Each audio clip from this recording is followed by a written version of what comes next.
29/9/22. இன்று சத்குருவாரம். அனைவருக்கும் ஹாப்பி சத்குருவாரம். இன்றைய முரளியிலிருந்து கேள்விகள். முதல் கேள்வி, காட்லி ஸ்டூடெண்ட்ஸ், அதாவது இறை மாணவர்களுடைய வேலை என்ன? காட்லி ஸ்டூடெண்ட்ஸ் அல்லது இறை மாணவர்களுடைய வேலை என்ன? இரண்டாவது கேள்வி, இந்த சக்தி வேறு யாரிடமும் இல்லை என்று பாபா எதை குறிப்பிடுகிறார்? இந்த சக்தி வேறு யாரிடமும் இல்லை என்று பாபா எதை குறிப்பிடுகிறார்?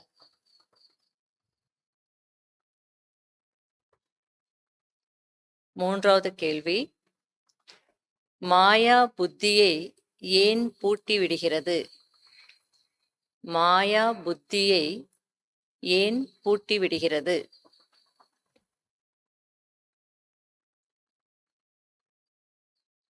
நாலாவது கேள்வி, இது இயற்கை என்று எதற்கு சொல்லப்படுகிறது? இது இயற்கை என்று எதற்கு சொல்லப்படுகிறது?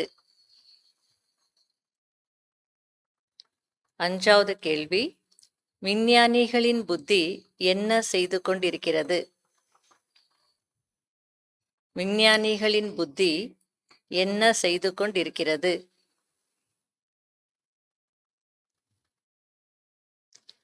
ஆறாவது கேள்வி, ஞானத்தை எப்படி புரிய வைக்க வேண்டும்? ஞானத்தை எப்படி புரிய வைக்க வேண்டும்?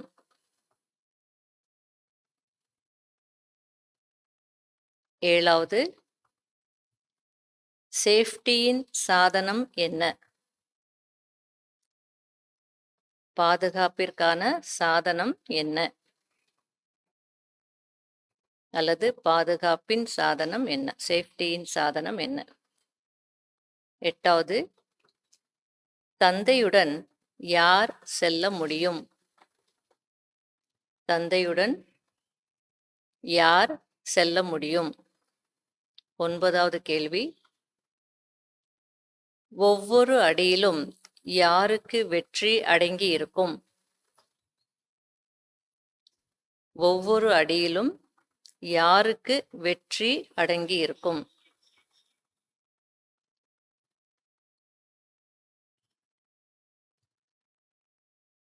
பத்தாவது, எவர் ரெடி ஆகவில்லை என்றால் என்ன ஆகும்? எவர் ரெடி ஆகவில்லை என்றால் என்ன ஆகும்? Fill up the blanks. உலகத்தில் எந்த மனிதருக்கும் டேஷின் நாலேஜ் இல்லை. உலகத்தில் எந்த மனிதருக்கும் டேஷின் நாலேஜ் இல்லை.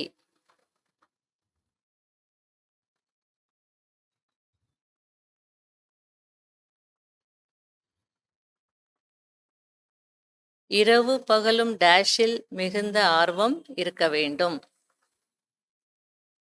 இரவு பகலும் டேஷில் மிகுந்த ஆர்வம் இருக்க வேண்டும்.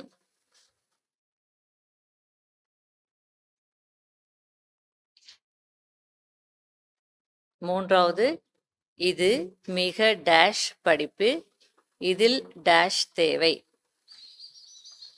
இது மிக டேஷ் படிப்பு, இதில் டேஷ் தேவை.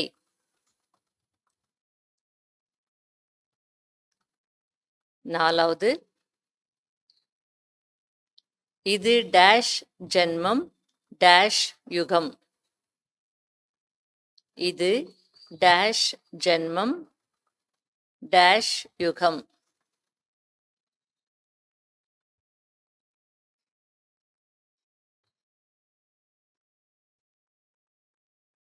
அஞ்சாவது, டேஷின் ரகசியம் புத்தியில் சுற்றி கொண்டே இருக்க வேண்டும். டேஷின் ரகசியம் புத்தியில் சுற்றி கொண்டே இருக்க வேண்டும்.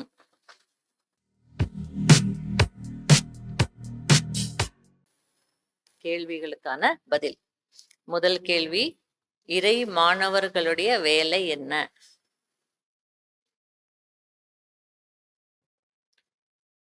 படிப்பை மிஸ் பண்ணக்கூடாது.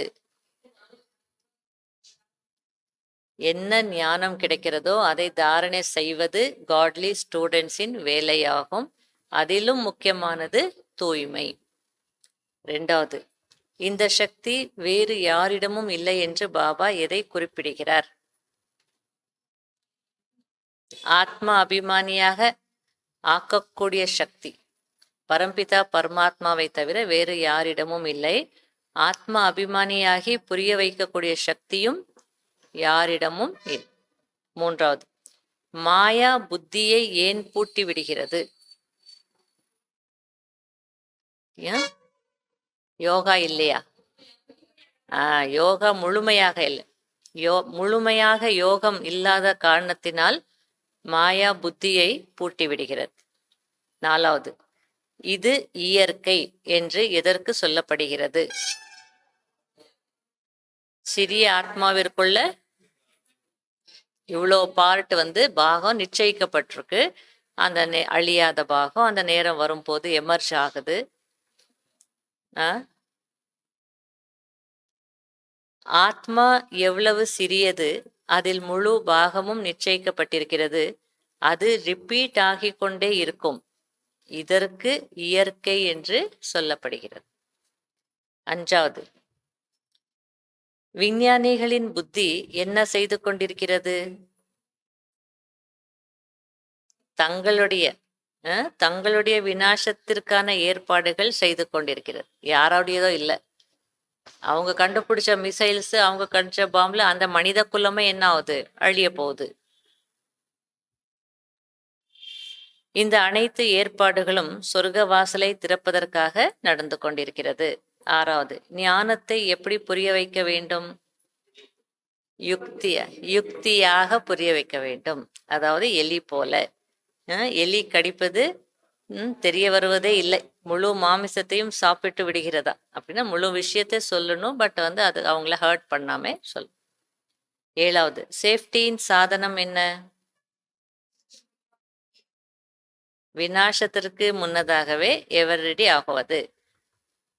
தந்தையுடன் யார் செல்ல முடியும்? சமமாகக்கூடியதான் செல்ல முடியும். ஒன்பதாவது, ஒவ்வொரு அடியிலும் யாருக்கு வெற்றி அடங்கி இருக்கும்?